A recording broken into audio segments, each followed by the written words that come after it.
thank you for coming all the way to Azusa Pacific University, for some of you. Yeah.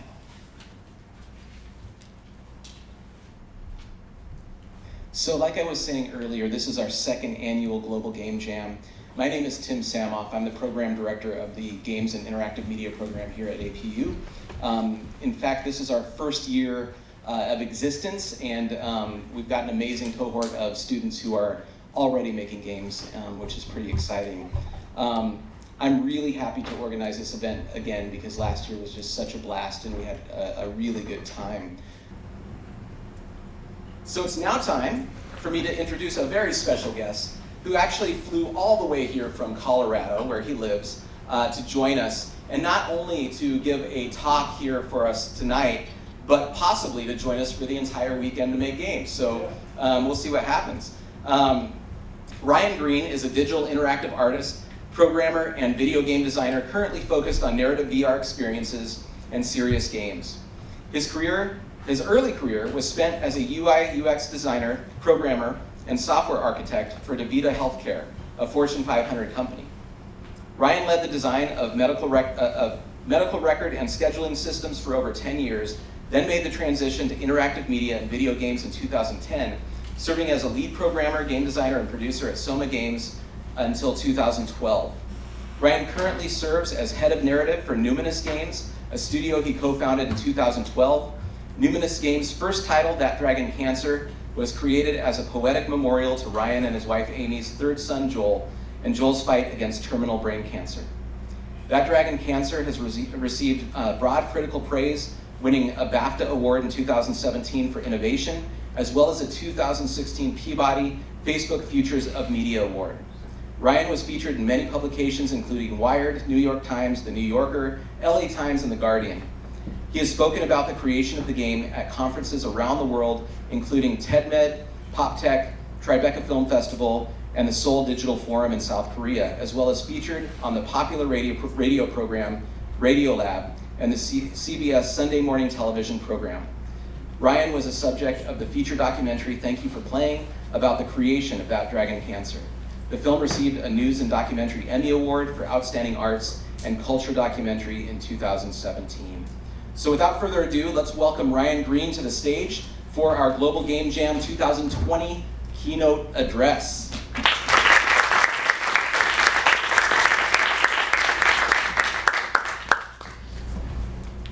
Thank you, Tim. Thanks for having me. Let's see here. Oh, almost up. All right. Well, that all sounds very impressive, but I'm just an indie dev like you, and I'm here to talk about art. Like Tim said, my business partner and I, Josh, run a small studio called Numinous Games. We're known for That Dragon Cancer and creating experimental empathy games. Or has anybody heard the term empathy game? Nobody? So a few people? It's kind of a shorthand way of talking about creating experimental mechanics and experimental games, maybe walking simulators, if you guys have heard of walking simulators. But just things that delve into the emotional landscape of storytelling and that intersection with video games. We're not, we've been talked about a lot, but we don't make big games that everybody plays and downloads. We don't have millions of players, so I'm not here to tell you how to make a very successful casual game or a massive online game. I'm here to talk to you about the stories that have been written on you that change you and how you can express that in the things that you make going forward into your career. So, and then lastly, our faith informs our work. We follow Christ, and so that worldview and that way of looking at the world has informed the things that we've created over the last decade. So I've come here to talk about offerings. So when you think of the word offering, there might be some baggage that comes with that. When I think of an offering, what kind of words come to mind? Maybe sacrifice, maybe a gift, maybe something that's precious to you that you give to somebody else. And sometimes an offering is freely given, and sometimes an offering or a sacrifice is taken from us. And today I want to talk about both ends of that spectrum. So first off, I want to talk about something that stole a gift from us, and that's a dragon called cancer. My son Joel, seen here on his first birthday party, on which he was a very sad sock monkey. He had been vomiting for weeks leading up to his first birthday party. And so we were concerned and took him to the hospital because we were worried that he was going to get dehydrated. And after various tests and swallow studies and things like that, we discovered that Joel had a large tumor growing in his brain. And so we sat there with the doctors getting the news that every parent fears, that our son has cancer, that they're going to airlift him to the local hospital. And thus we were swept in to that fishbowl life of cancer, where everybody's looking at you because they can't look away. And you're in the middle of this firestorm. And so the next few months were filled with everything that cancer involves, a bout with meningitis and chemotherapy and radiation and feedings through tubes and trying to keep weight up and going into this fight that we were so sure that we could win. About 10 months later, the doctors informed us that Joel's tumor had returned, that it was a tragedy, that there was nothing more that they could do, and that Joel would die.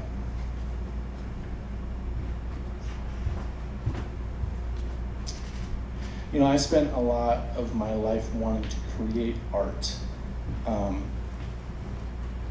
often that impulse to create, growing up in the church, maybe if you've grown up in the church, anybody grown up in the church?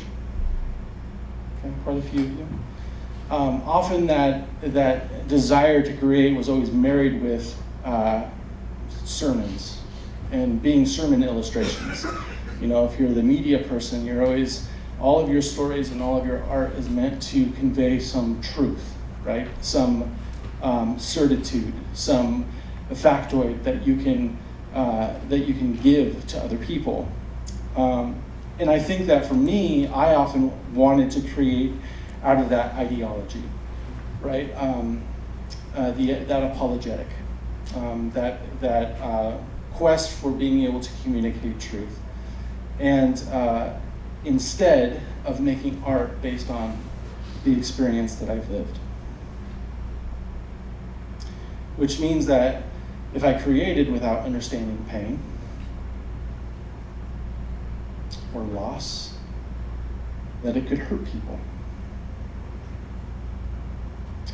And along with loss and pain, hope can also be painful.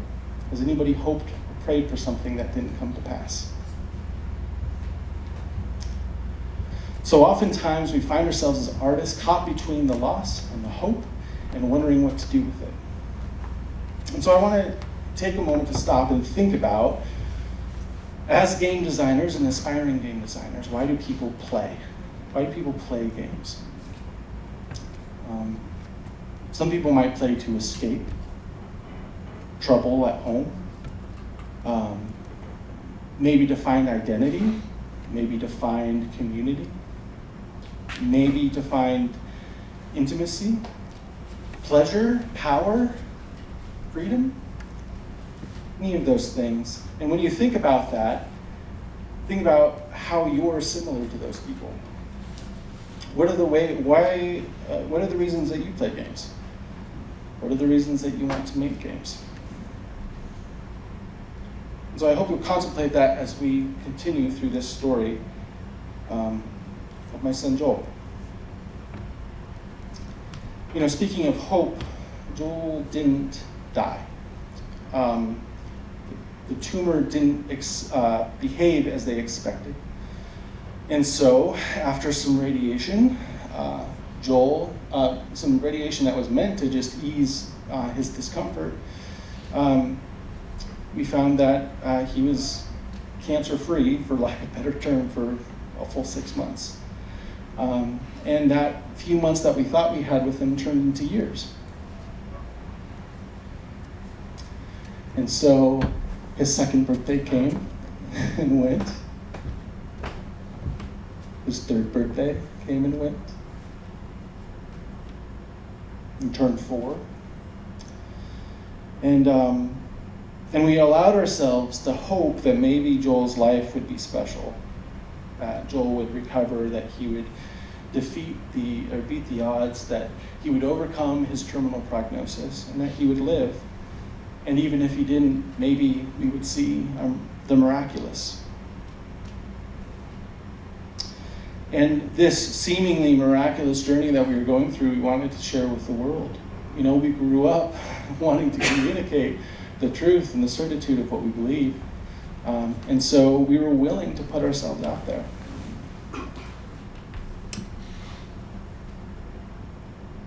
So tonight I want to talk about creating art based on personal experience, right? Not the thing that we perceive to be true or the thing that we want to convince ourselves, but the experiences that we live and how that changes us, how that informs our faith, how we wrestle with disappointment, and what is created in that journey. You know, because I'm not here to tell you that, you know, video games are going to save the world, or that they're amazing, or that they are, the best art medium ever to be created. I think they're all those things, but that's not really the point. You know, the point is, how do we connect with people through the things that we make? And what are the mediums that we choose to be able to convey those stories? So, along the theme of your art is an offering, something that you give whether you like it or not, is it worthy?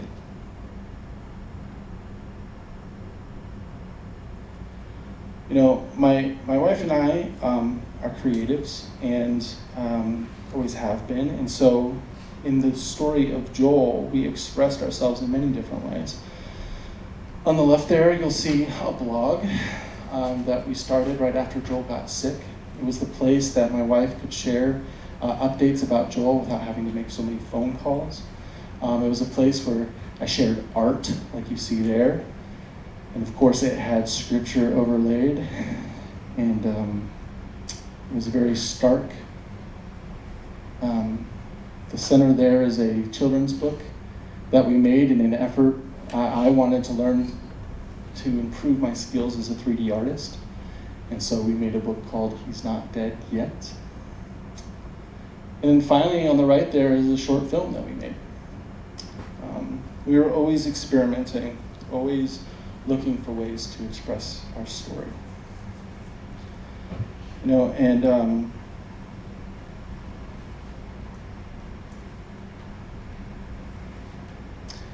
so the question for us became, which of these mediums is the best fit to share the experience of grace in the midst of helplessness? One thing that you learn within the cancer journey very quickly is that you don't have control. As much as you would like control, as much as you would like to take control, that control is repeatedly and systematically ripped away from you. And so often you find yourselves in a place of helplessness.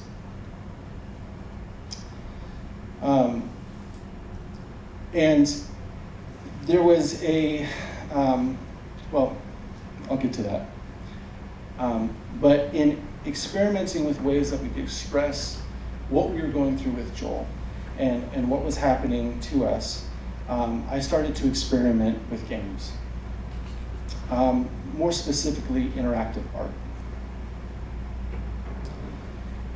And so at first, when experimenting with interactive art with my business partner Josh, who we had met at a game jam, I'll talk about that later, but we wanted to make things to convey what we were going through. And so at the beginning, we started with things that were more abstract. On the left was my attempt at cubism in video game form.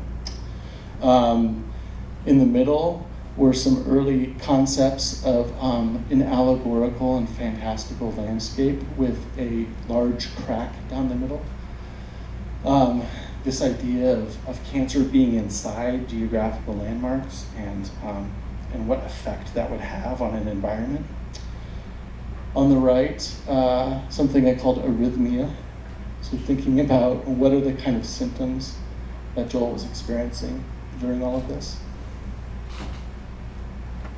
Sometimes we went to allegorical.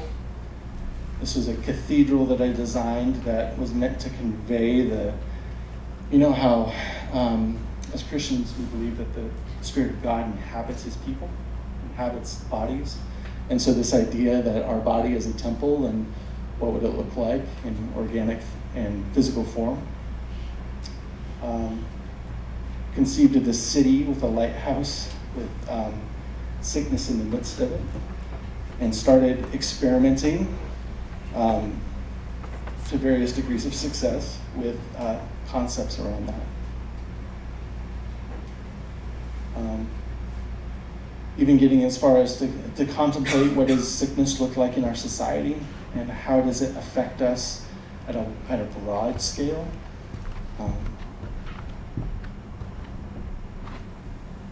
But then something happened. It was a night that I spent in the hospital with Joel. And a couple years previous, right after Joel had been, the prognosis had come back that his cancer could not be cured. It was a night that I spent in the hospital with him. And these are pictures from that night. It was a night where Joel was dehydrated and he was sick, and I couldn't comfort him. And no matter what I tried, all those skills that come with being a father and knowing how to comfort your child failed. And so I was in this hospital for the whole night. He was crying and hitting his head, and he was thirsty, and every time I gave him a drink, he would vomit it back up. I felt completely at the end of myself. And in that desperation, I remember laying him in his crib because I just couldn't do anything for him. And just and crying out in prayer, Lord, like, please, I can't do anything, I need you. And I remember in those moments of prayer was when peace finally came to the room and Joel fell asleep. And he was comforted, and then he woke back up, and I could feed him juice and water, and he he was back on the mend. And the result of that night, I made this, and I posted it up on Joel's blog.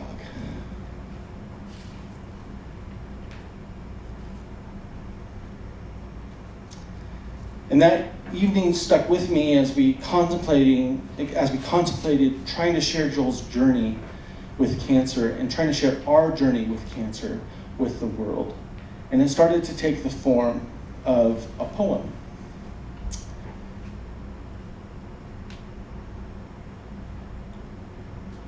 And in this process, we were both designing and concepting and coming up with ideas and coming up with different scenes and struggling with art style and trying to find all these things that would communicate our hearts effectively.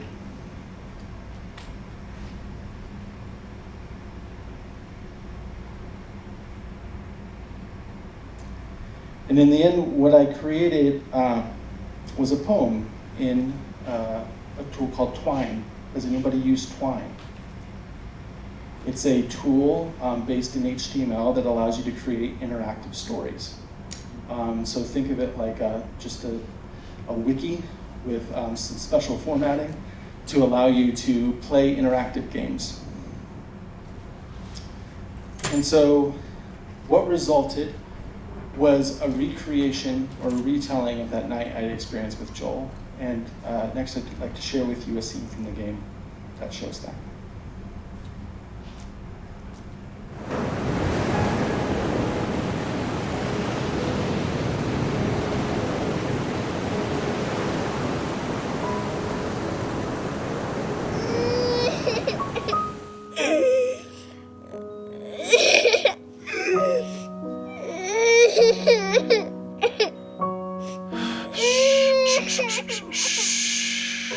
It's okay, Jolie. Shh. Oh, don't throw your head, buddy. Don't.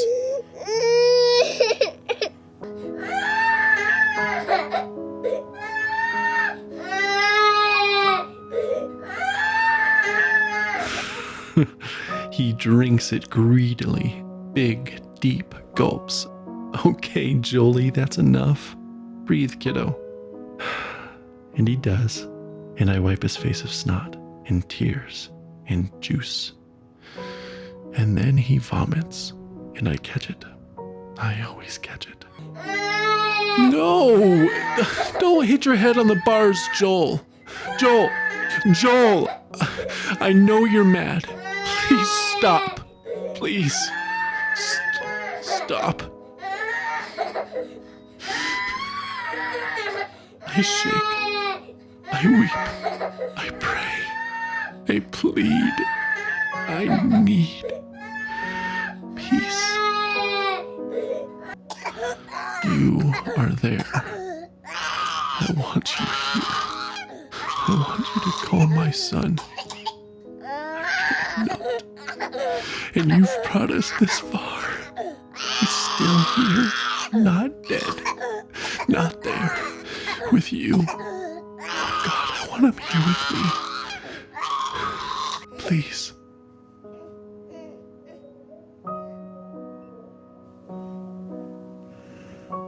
Peace. He sleeps. Thank you.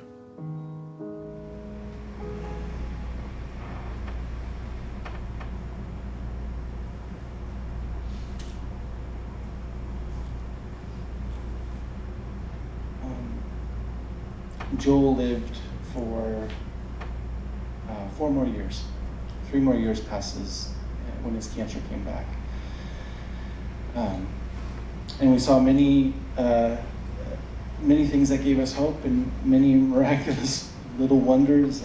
And in that process, we started, and while he was alive, we started building that game. Because there was so much that we wanted to say. There's so much that we were sure of in our hope and in our faith. And there was and we wanted so badly to make a spectacle of what we believed would be a miracle in Joel's life, so that other people could see, the beauty and the power of God. So Joel passed away in March 13th, 2014. And, by that time, our family and our business and our friends were all working together on this game. We had raised money. We had gone to corporations to raise it, or to companies to raise investors. We had gone to different shows around the world to show our progress and the things that we had made. And yet, in the midst of all of that audacity, right? We sat there in the midst of our tragedy. The story of Joel's death is not a story that I wanted to tell.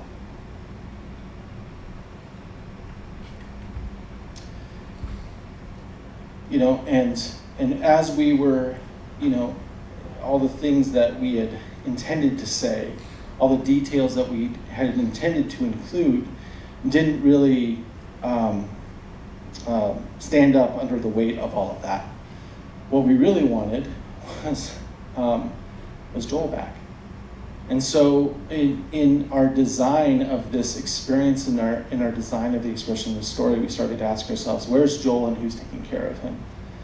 And that started to really shape what ended up being the game. Um, so just to clarify, just to back up, there's the stories we want to tell, and there's the stories that are written on us. And I keep coming back to this theme because I want you to think about the stories that you want to tell, but the stories that are written on you. What are the things that you've experienced in your life that might give comfort to someone, that might allow them to be seen, that might show them that they're not alone? You know, Paul says that we comfort with the comfort that we've been given. And the Holy Spirit is the comforter, right? And so in the midst of walking through the valley of the shadow of death, right, where do you find peace? And where in your struggle did you find peace? It doesn't have to be tidy. It doesn't have to be beautiful. It doesn't have to be wrapped up in pretty bows to be meaningful. In fact, what we found was, especially in this industry, the more vulnerable we were, the more honest we were, the more that this industry embraced us and gave us a place to make this game and said, we believe that what you're creating should be made. And because of that, they gathered around us and lifted us up.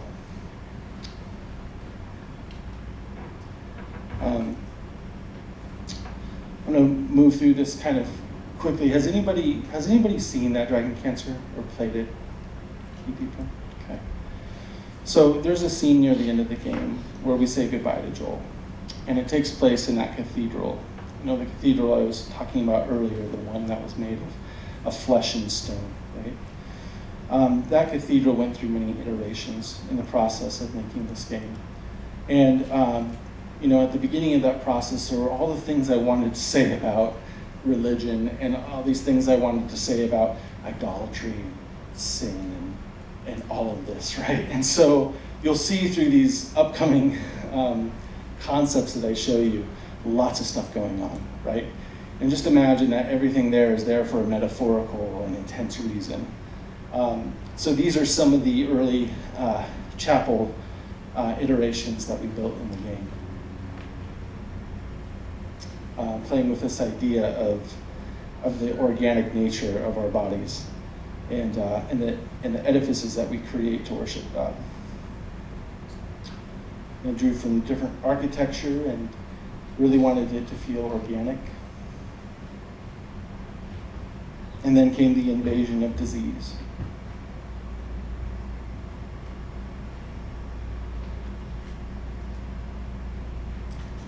And then came the altar.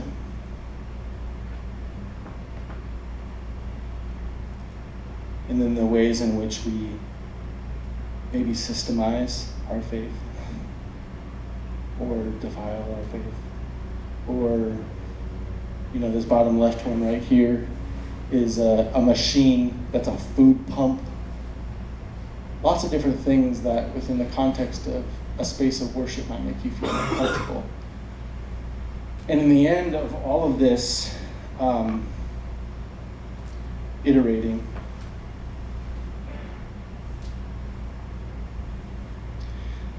we finally came to the decision that this was not a place to do any of that. This was a place that we needed to say goodbye. And so often, for me, part of this process of being able to tell the story of Joel was also letting go of not only control of my own life, but also control of my art. Because, once you give an offering away, it changes, right? You give an offering to God, it's either one he likes or he doesn't like. If you give an offering to someone else, it's something that's meaningful to them or isn't meaningful to them. And so the result of that art and the result of what you give them isn't really up to you. But what we can be about is creating beautiful offerings, right? That are imbued with the truth and the love and the revelation and the wisdom and all of those things that that a life of faith gives us, right? And even the doubt.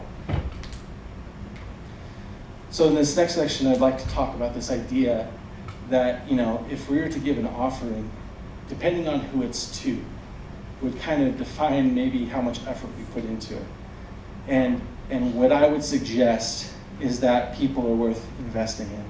And so the stuff that you're investing your time and your resources and your blood, sweat, and tears and your life into should be worthy of that calling, right?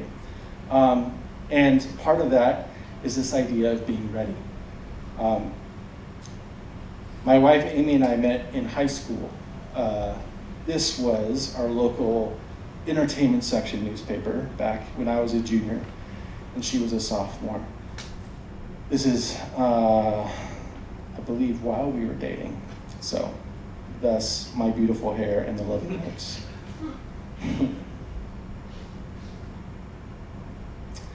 A few years back, I saw this video of Ira Glass. Anybody know who Ira Glass is? Ira Glass is an NPR personality that started a show called This American Life. Anybody? No? Okay, so This American Life is kind of like the renaissance of NPR, right? All those cool podcast stories that you hear, kind of like, that's the style of This American Life. And he was, if you ever have a chance, go take a look at Ira Glass's interview on storytelling. And in there, he talks about this idea that the most important possible thing you can do is a lot of work. And there's this idea that we all get, he goes on further to talk about that we all get into this business, we all get into this industry because we have good taste, right? Like we know what we like and we know what we think is good, and we all want to make the best. And if we've seen something that we think that we can make better, well, then we want to be the ones to make it better. But he would posit that you don't get there until you do the work. And you seem to already know that because you're here, right? Game jams are a way that we can practice doing the work and learning the skills that we need so that we're ready when, life's experiences hit us, and we need a way to share it well.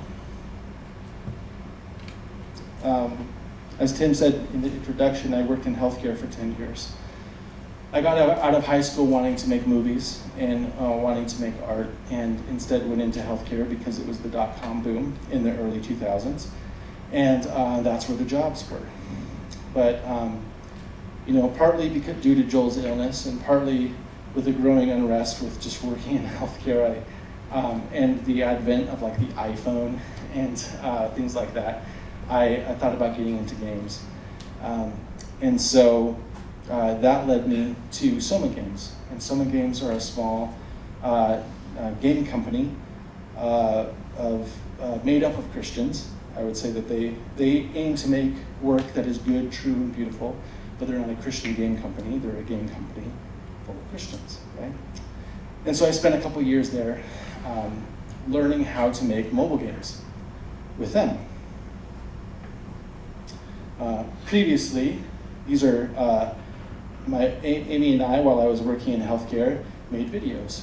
And so we learned how to make, these screen grabs are from various sermon illustrations, naturally, that we had made along the way. As I said, the iPhone was coming up, and because I wanted to get back into games, I convinced my wife to let me buy a MacBook so that I could then make some mini games. What I ended up making were some one-button little experiments for toddlers, because our children were toddlers at the time. And these were made in Objective-C on the iPhone 3, I believe it was. And again, they were just little experiments that allowed me to do the work of learning how to create this. I think the most significant thing about this is I made these in the span of a week or so. They were, like I said, just one screen and had one simple mechanic. Of course, throughout this process, I really wanted to improve my art, and part of going through this experience with Joel was taking time to express myself visually. Amy is my wife is someone that expresses herself through words and writing, and I like to express through poetry and visual arts. And practicing means that you get to see some of the really bad stuff that I made.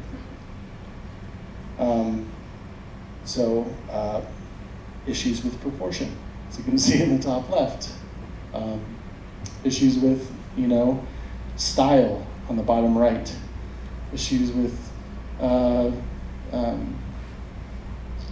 composition and with feelings and emotions and evoking all of those things. These are some of the things that I made. This is a still from the book that we made.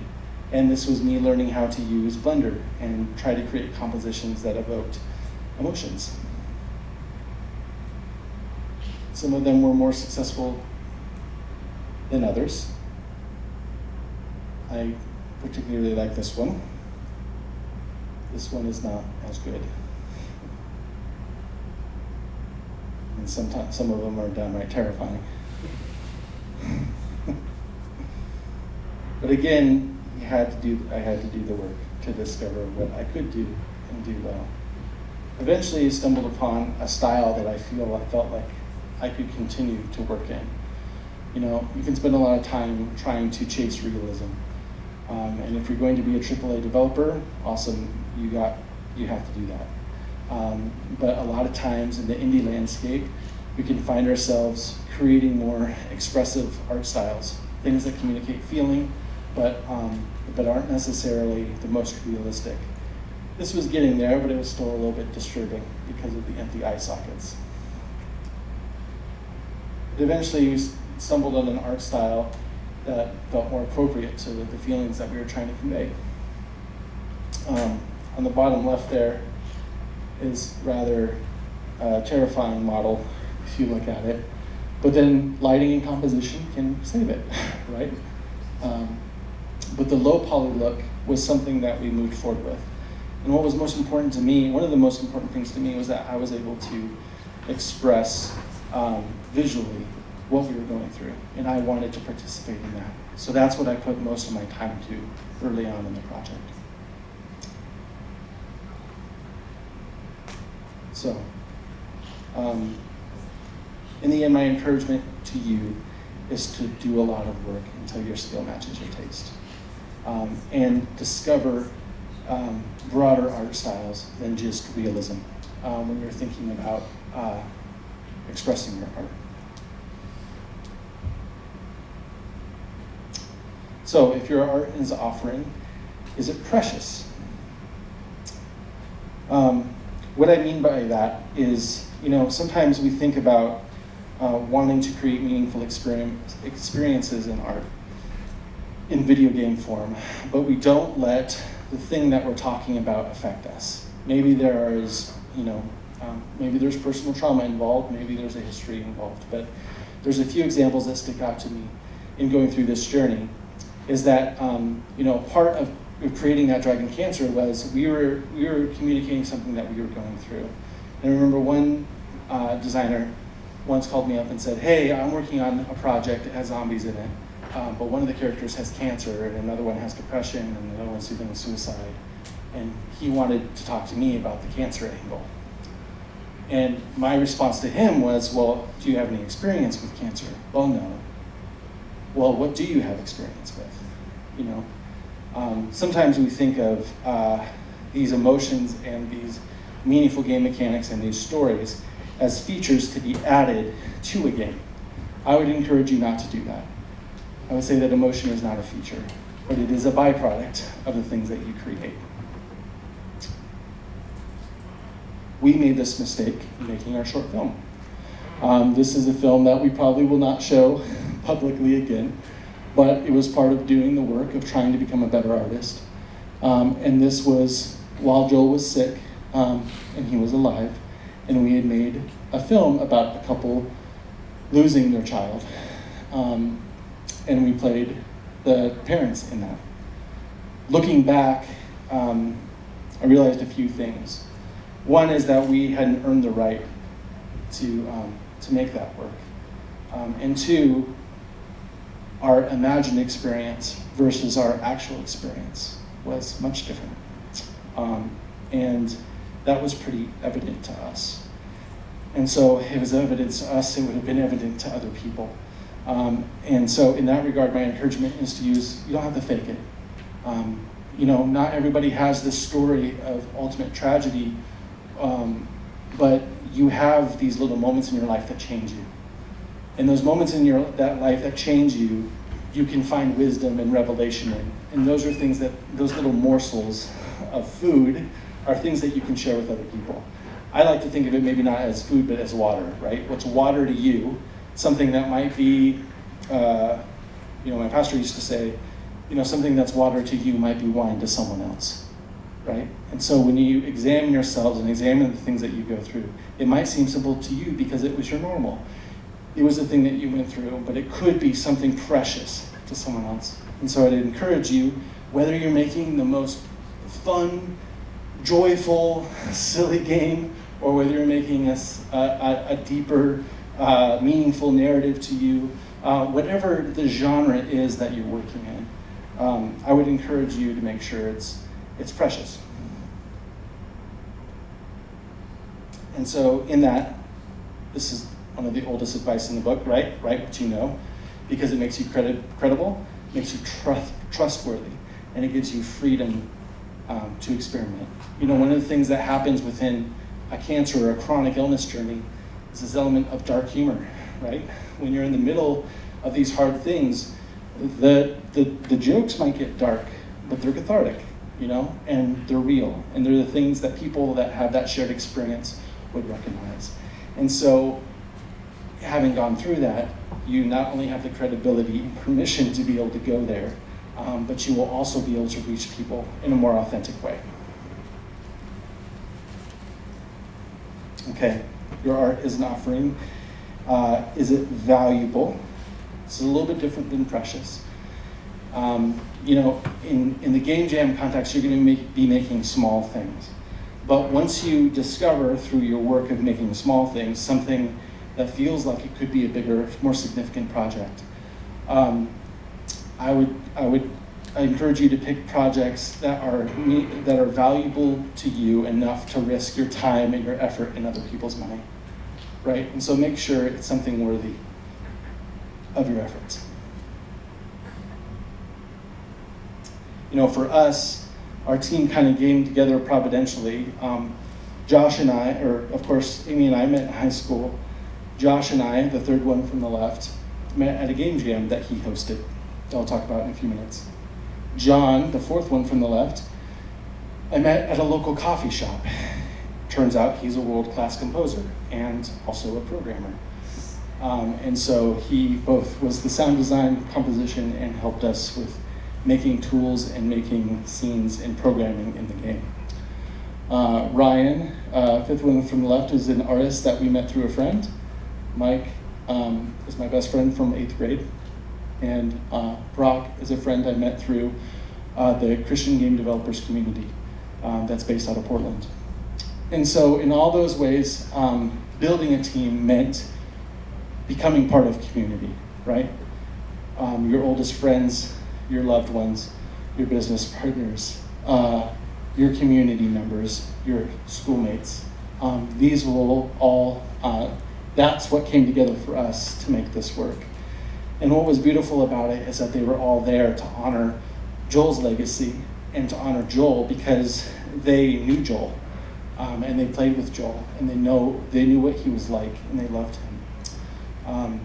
I think I met one person who was making a game for people with a chronic illness, and I asked him if he knew any of these children with a chronic illness, and he said, no, I don't think I could possibly handle it. And I said, well, then why are you making a game for them if you're not willing to know them, right? So making games for other people requires that you have a knowledge of them, that you're friends with them, that you let the things that hurt them hurt you. And I think once we do that, as designers and creators, and as believers in the industry, right, that we will do more to be a nourishing and encouraging presence in the industry. than if we just come in with the things that we think we know rather than the things that we know through our lived experience. So, in that regard, it's common with things that are so precious and meaningful to you for them to become too precious, right? That they are above criticism. And I would encourage you to take your offerings off the pedestal and be able to examine them through the lens of other people. It will be done for you. This is a snapshot of our Steam page early on. It's going to happen. And so I would encourage you to surround yourself with people that can be honest with you, that can give you valuable feedback, receive that.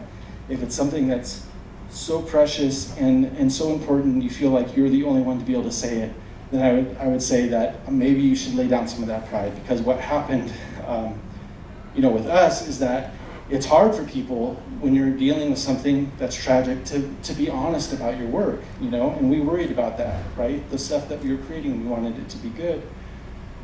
And so we were very critical with ourselves, but a lot of people were afraid to be critical with us. But I remember sitting at a talk, I believe that it was at Games for Change. And the design, I sat in the audience because they were going to do a critical teardown of the game. And I went in not really expecting that they would be vicious with it. But when I got to the end of the talk, he just said, "This isn't good enough, we can do better." And he outlined various parts of our experience of that dragon cancer that he felt fell short of the mark. That was really hard to hear. But it was an important part of our journey, and I remember I approached him afterwards and I said, "I hate you, but thank you." I hate that you did that, but thank you for doing that. And then I invited him to consult with us, right? We hired him. And we said, help us make this next iteration better. So part of that, if I'm going to be honest, was to allow us to give all the artist statements of why we made all the decisions, right? Because part of me wanted to justify our decisions and be able to say, well, this is why this was hard, because game design is hard. The things that you're going to try to convey won't always work. And it'll be almost there, but they won't be perfect. And a lot of times the difference between good and great in video game design is like polish, right? So being willing to invite people into that process will only serve to make your creation better and less frustrating. One of the biggest criticisms we got about our game was the unpolished mechanics of it. And I think if we had spent more time really focusing on that, it would have been something that wouldn't have frustrated people or confused people, but it would have allowed the mechanics of the game to get out of the way of the experience.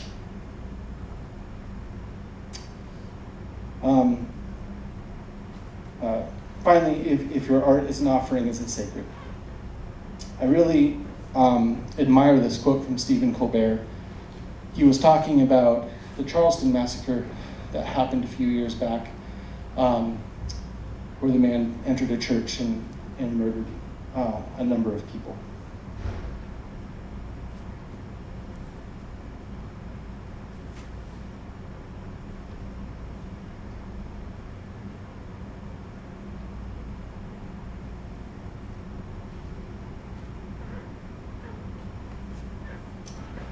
I think this not only applies to when we create something that is meaningful to us, but it also means that when we create things, it's easy to be accidentally hurt people, or accidentally be sacrilegious, right?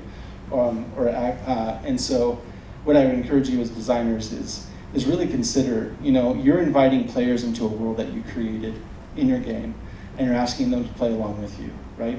So in order for them to continue through, they have to play along. And if they won't play along, then you failed as a game designer, right? So, so part of this game design process is really honoring the player. I'm gonna breeze through these last ones here because we're running up on an hour, but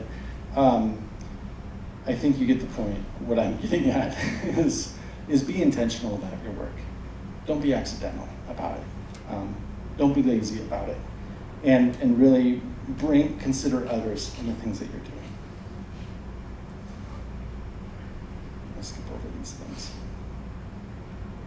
Ultimately, what I hope to encourage in you is that the stuff that we create is good. It reflects the good, the true, and the beautiful. And I think if we take these things into consideration as we approach our work, then what we create will reflect that. And so I'm going to leave you with a trailer from what the final game that we created, and then I'll take questions.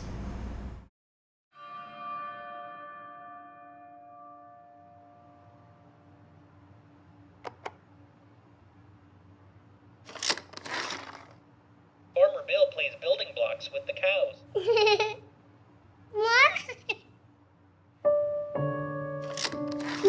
Farmer Bill races the horse and Farmer Bill wins. My shoes were untied.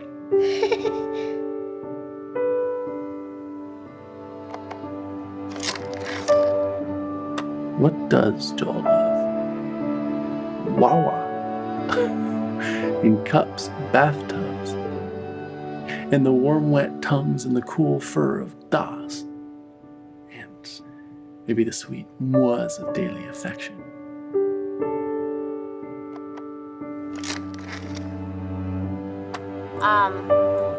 Do you know how they celebrate off-treatment day, like when kids are done with their treatments? I guess maybe you don't because you're not in the clinic as much as I am, but on someone's last day, they always bring them a cake and they sing Happy Off Therapy Day to you. I'm sorry, guys. It's not good. Basically, he thinks we should move forward with the radiation, and it kind of freaks me out, but it could be another miracle.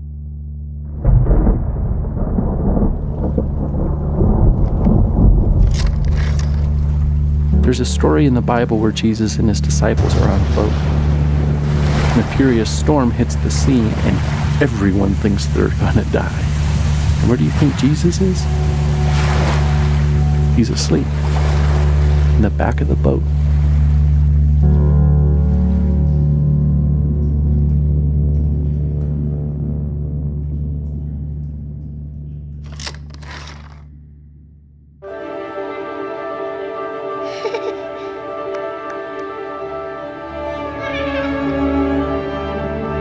Bouncing around.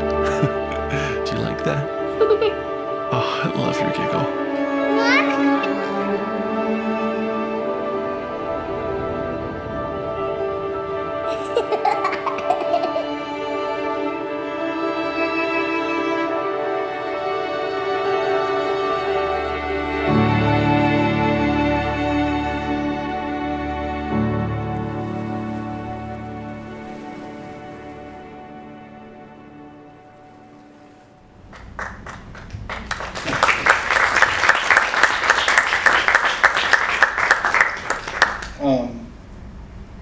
So what I want to leave you with is just the question, what do you have to give? I think often it can be overwhelming, and in this next couple days you're going to be thinking about what that is. And maybe what you have to give is fun and joyful and allows people to play together and get to know each other and have fun with each other. Or maybe it's something that's a little bit more intimate. Maybe it's something that's a piece of your heart. What I would encourage you to do is pick one little small piece and focus in on that, because your goal by the end of the weekend is to create something that can be shared with other people, right? And it's very easy to overcomplicate that. As I said, my first, I don't know if it might have been my first game jam, was hosted by my business partner Josh, and I participated remotely. There are game jams around the world every weekend, and you can get involved in these communities. The first game that, I didn't list it here. The first game that I made was called Gigawife. It was a virtual pet wife. It wasn't my idea, it was Amy's idea, but I get it. So, and we made that together. And so it can be silly, it can be joyful. And more recently, Amy and I have been experimenting with poetry, interactive poetry. And what I love, if any of you do any web stuff, I found this glitch.me or glitch.com website is awesome. because it basically just gives you a server and a sandbox for making JavaScript web apps. You can import any of the JavaScript frameworks and make stuff. And I think that's pretty cool. There's another thing I've been playing with lately called Play Canvas. It is a web-based platform game engine that allows you to build stuff in JavaScript. But it might be a way to jumpstart you, right? Where you just have you have a sandbox to play in, you can make some stuff, you can play it and share it immediately. So just think about those things. It's easy to get mired down in technical issues in a game jam. So try to choose tools that get out of the way for you and allow you to express what you've come to express. So with that said, thank you very much for having me. I look forward to participating and jamming with you and being a Unity resource. If people need help with Unity, I'm pretty experienced with it, been working with it for 10 years. Or Blender help, I can also help with that. So with that, thank you very much.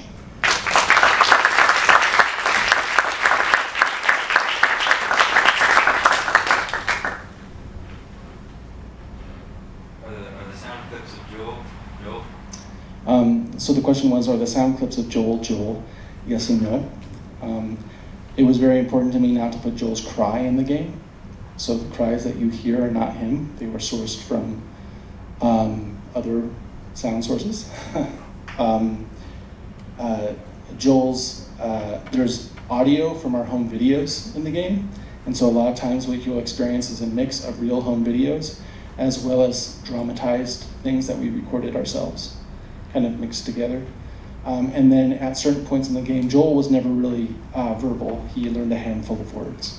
But we have moments in the game where Joel speaks. And for that, we had Joel's younger brother, Elijah, speak for him. And so it was really a family effort in putting, a lot of the audio, the heart of the audio of the game is our family home videos. Yes, sir. What's the process of translating your written poetry to visual media? I like to create a space and then write on the walls, if you will, right? So I'm a visual person, and so I like to create the space to sit in, and then the poetry flows from there. So in the example of the written poem that I had made a hospital room first, recreated it from memory, right? And it's funny when you recreate from memory because you remember things differently. And that can also inspire how you write. I remember making rooms in the hospital and realizing after looking back at photos or going back there that I remembered it completely wrong. And so just something to think about. What are your opinions on objectivity versus subjectivity in terms of the quality of the game? Objectivity versus subjectivity in terms of quality of the game? Yeah. Like a nonfiction versus creative nonfiction? Like just, because this is art, right? So, some people think art is like entirely subjective and you can't have any objective, like, oh, this aspect of it is objectively good or objectively bad. Yeah. And some people think like art can be entirely objectively good or objectively bad. Okay, so I think the question is, some people believe art can be objectively good or objectively bad, and some people believe that it's just art is in the eye of the beholder, and they can get meaning out of it however they choose.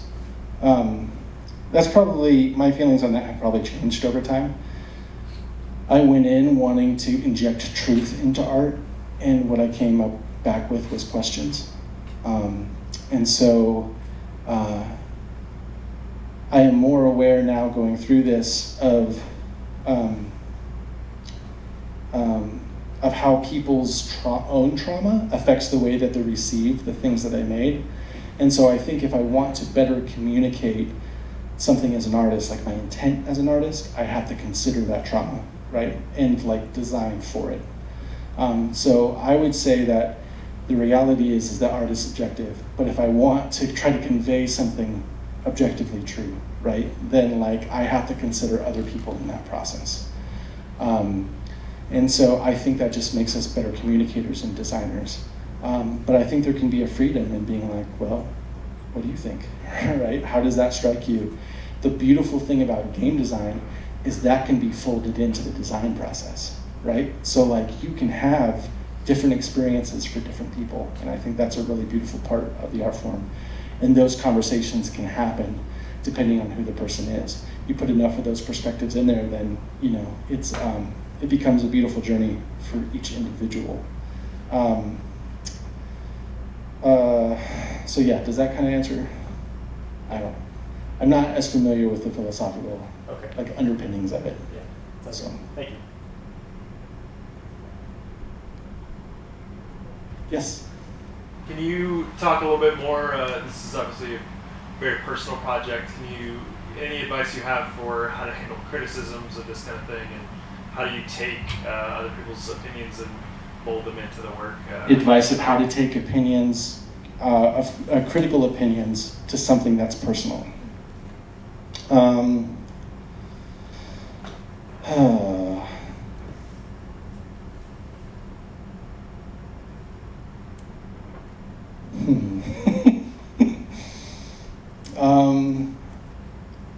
It's hard because, like, I think all of us, because we have good taste, right, like, are kind of brutal with ourselves. And so I think that first layer are people that love you, right? I think with something that we nurtured within our group was, and this was kind of to the shock of a journalist that once watched a playthrough and then our design session, is that it was kind of horrifying for her, because like we were going through this really emotive story that had struck her emotionally, and she's like, how are you even talking about it like this? And so I think one thing that will happen in the context of a project like this is that at some point it will become a project just like any other engineering project or just like any other art project, right? And so like I think there's a certain amount of like artistic distance that you have to be willing to exercise, right? Like we brought in a designer, a well-respected game designer was critical of her work, well, we brought him into the team, right? Like we have to be willing to do that. And then after we go, but this, kind of listen to what he has to say and try to fold that in. One of the things he said was like, there were moments in the game where we wanted people just to stop, right? Just to like let go. And letting go was stopping playing. Well, that was really confusing to a lot of people because, as he pointed out, to play a game is to act, right? And so there are different kinds of mechanics that we could have used to convey that idea of rest that require people to interact with the game, right? And so I think in that regard, it was just trying to make myself humble enough to realize like, this person is an educated, respected game designer. I should listen to the wisdom that he has. And I think maybe that posture of seeking wisdom is something that we can always do. And I really do think it's a posture of the heart, right? So it's something that you have to daily lay down. And even last week, like, I had worked on a logo with one of our other guys, and we shared it with the team, and Amy shredded it. She's just like, this looks like a wolf nut, you know? Like, it doesn't look good. But we had to take that and maybe not just blow up everything and say, fine, we're just gonna start over, or we're gonna kill it, but really like being willing to refine. And I think that that's the hardest part about video games, is that you have to be willing to refine your work over and over again. You put so much effort and hours into it, you're just like, finally it's working, right? It's like not breaking. But then the other 90% of the work has to start, right? So I think being mindful of that will help. Yes? Sorry, in that same vein, kind of two questions rolled up into one, but how do you finish a game? And do you feel personally like the final version of that Dragon Cancer was finished?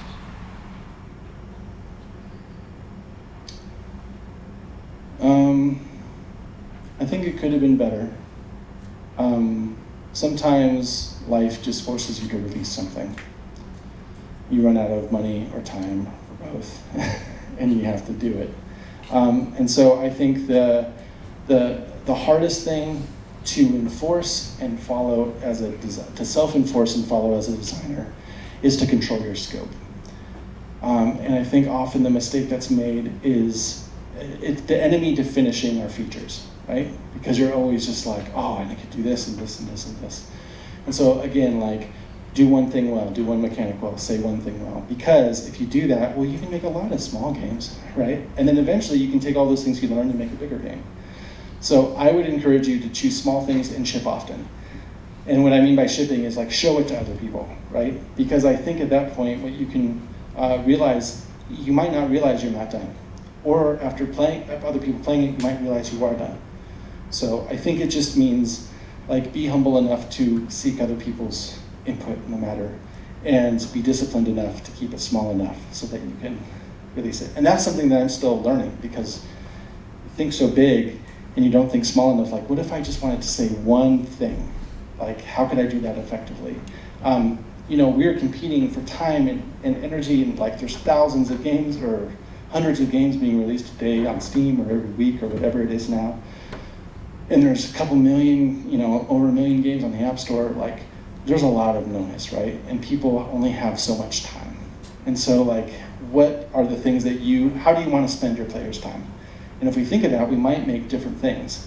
I've been thinking more about, as a father, I have a lot of kids. I'm surrounded by other people with a lot of kids. We don't have a lot of time. We certainly can't play hours and hours and hours of RPGs like we used to, or the long games like we used to. But, I do have a half an hour here or there. So what does that look like? So I would say game jams are a perfect way to practice that discipline.